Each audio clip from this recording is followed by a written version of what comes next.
అంత గొప్పనైంది రామనామం. ఆ రామనామాన్ని హనుమంతుడి యొక్క బలం ఏంటండి?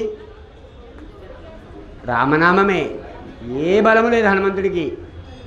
ఆయన నామం స్మరిస్తే చాలు వెంటనే వాలిపోతాడట. ఎత్ర ఎత్ర రఘునాథ కీర్తనం ఎప్పుడు చెబుతూనే ఉన్నాం, ఎప్పుడు ప్రతిసారి చెబుతూ ఉన్నాం, మళ్ళీ చెబుతాం వినని వాళ్ళకి. ఏ దేవత నామాన్ని పిలిస్తే ఆ దేవత పలుకుతాడు కదా. గణపతిని పిలిస్తే గణపతి పలుకుతాడు, లక్ష్మిని పిలిస్తే లక్ష్మి పలుకుతుంది, మన వెంకటేశ్వర స్వామి పలుకుతాడు.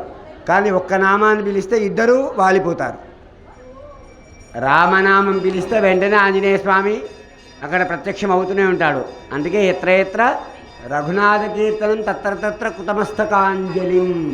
ఎక్కడెక్కడ రామనామ సంకీర్తన వినబడుతూ ఉంటుందో అక్కడ మంత్రముగ్ధుడై వాలిపోతాడట హనుమత్స్వామి. ఎంతనన్నా ఉండనివ్వండి, అక్కడ మంత్రముగ్ధుడై తత్ర తత్ర కుతమస్తకాంజలి. అంజలి అంటే ఇలా నమస్కారం చేయడం.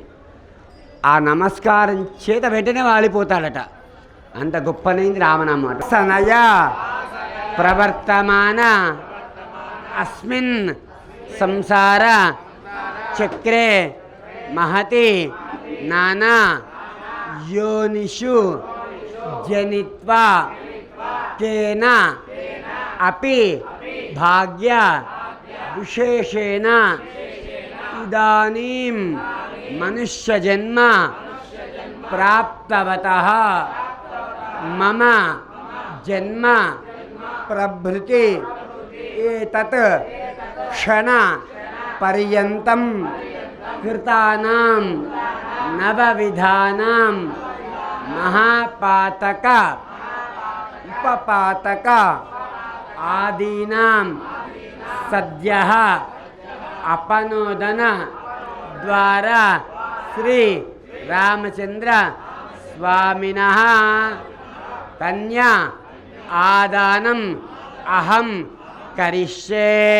అంటే మీరందరూ కూడా జనక మహారాజులయ్యి ఆ కన్య యొక్క చేతిలో ఆ యొక్క అబ్బాయి చేతిలో పెట్టి కన్యాదానం చేశారు.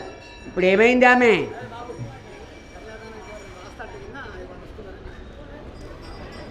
చెప్పాం కదా, అక్కడ రామచంద్రుడికి ఎన్నో కానుకలు వస్తూ ఉన్నాయి. వచ్చేది ఎండాకాలం.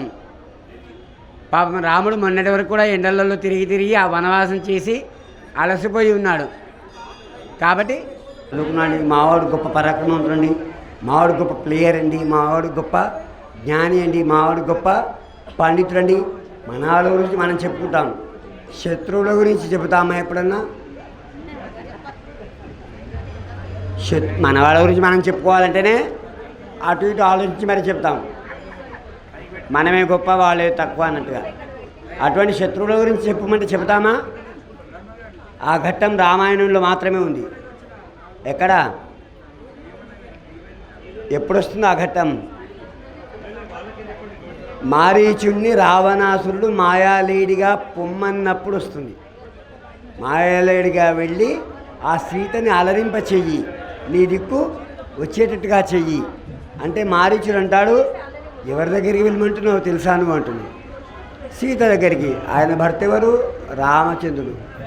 వాడు ఆనాడు కొట్టిన విశ్వామిత్రుడి యాగం చేసేటప్పుడు కొట్టిన దెబ్బకి నా తమ్ముడు, నా అన్న సుబాహుడు చనిపోయాడు. ఆయన కొట్టిన చిన్న దెబ్బే, పెద్దది కూడా కాదు, చిన్న దెబ్బే. నేను ఎక్కడో వచ్చి సప్త సముద్రాల అవతల పడి ఉన్నాను, నువ్వు రాముడి దగ్గరికి వెళ్ళమంటున్నావా నన్ను? రాముడు అంటే ఎవరిని అనుకున్నావు? రామ విగ్రహవాన్ ధర్మ సాధు సత్యధర్మ పరాక్రమ. ఆయన పరాక్రమం నీకు తెలియదు, అయితే నువ్వు నా చేతుల్లో చస్తావంటాడు మారీచుణ్ణి.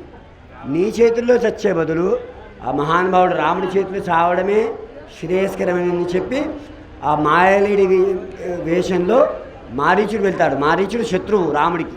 అయినా ఆ రాముడి యొక్క గుణగణాలను ఇంకా చాలా ఉంది, చాలా వైభవంగా పొగుడుతాడు. అలాగే బాగా వినండి, అలాగే భారతదేశాన్ని ప్రపంచ దేశాలన్నీ కూడా పొగుడుతున్నాయి. బోల్ జై సీతారామకి చంద్ర భగవానికి, సీతారామచంద్ర భగవానికి. మన భారతదేశ చరిత్రని ఇప్పుడు వీసాలు తీసుకొని వెళ్ళి అమెరికా వెళ్తున్నారు, అక్కడ వెళ్తున్నారు, ఇక్కడ వెళ్తున్నారు.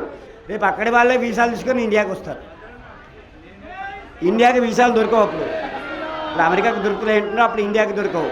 అటువంటి గొప్పనైన మహానుభావులు ఎందరూ తక్షశిల మీడియా ఛానల్ని సబ్స్క్రైబ్ చేయండి, లైక్ చేయండి, షేర్ చేయండి.